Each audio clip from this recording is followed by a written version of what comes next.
What's up, ladies and gentlemen? This is your boy, Ray Taylor, the motivator, the encourager, and I'm coming back to you with episode 2, which is called The Fuel of Inspiration.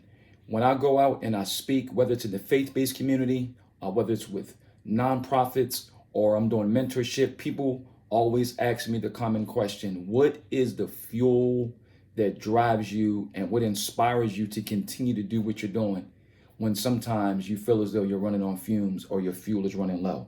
The first thing that I have to always tell myself, and that I always tell my students or my clients, is that you have to know your worth and know what you bring to the table. Let me say that again, write that down. You have to know your worth and you have to know what you bring to the table. You have to know that the gift that is on the inside of you, that God has placed in you, that nobody else can do the way that you can do it. There may be 1 million people in the earth. There are 8 billion people on the planet. But you have to know that nobody can exercise or execute that gift quite like you can.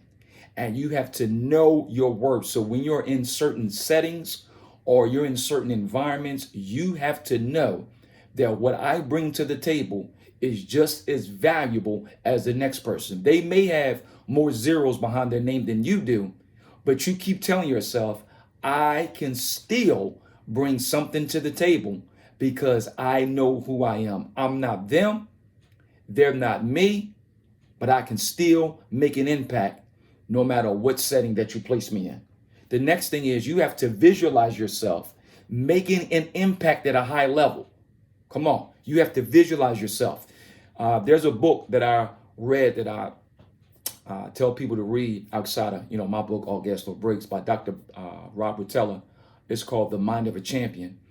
And one of his chapters is talking about visualization and how he would talk to athletes, professional athletes, and tell them to visualize themselves making the shot or visualize themselves making the touchdown, or he worked with golf players, visualize themselves making that swing. You have to visualize yourself that when you're exercising your gift, that you are exercising it and doing it at a high level. If you're going to do it, you don't want to just do it at any type of level unless it's at an elite level. And in order to be able to be elite minded, you have to have elite work ethics, and you have to have an elite mindset. You have to have an elite approach towards the profession or the industry in which you are occupying that specific space. I provide a space of motivation, leadership training, communication, speaking, working with youth, and things of that nature. Every time I get into that space, before I get into it, I always visualize myself operating, no matter who my client is, at a high level. And when I'm operating in it, I see myself making a difference. I see myself transforming their lives. I see myself that when they're done getting up from my session, that their life never being the same again.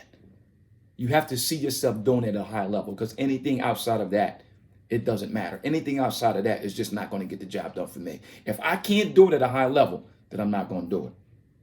And then the third thing is you have to always tell yourself, I am a better version of myself today than I was yesterday. Come on, repeat that after me. I am a better version of myself today than I was yesterday. If you can't see yourself being a better version of yourself today than you were yesterday, then you always going to be, as I say, in the place called stuck. We're not here to be perfect. We're not here to always dot our I's and cross our T's, and even though that's very important. And when we're operating in our certain industries and operating in the certain spaces which we have been designed. But at the end of the day, I have to always tell myself, I've done something better today than I did yesterday. Maybe yesterday I fell short. Maybe yesterday I didn't hit the mark. Maybe yesterday I didn't check the box. But today I checked the box. I still got a lot of other boxes that need to be checked. But today I checked the box. Because why? I'm a better version of myself today than I was yesterday. And you have to always continue to evaluate your growth and your development, because that is how you become elite. And I put all that in my book, All Gas No Breaks. One of my chapters is the ability to be able to look at the game film of life, reevaluate it, and find out what are some of the things that I can do to become a better person. How can I be more explosive? This is your boy, Ray Taylor. Continue to watch my videos that I'm going to drop on Saturdays at 8 o'clock. Go to my Instagram page at Ray Motivates. Go to my Facebook page. Go to my website at buildingfuturechampions.org. I got a lot of information out there. And if you need somebody for your next event, if you need somebody to speak to your team, if you need somebody for leadership training or motivation, I'm your guy. Link up with me. Let's work together. And I look forward to seeing you back in this space next Saturday. All right, I got to go. Peace.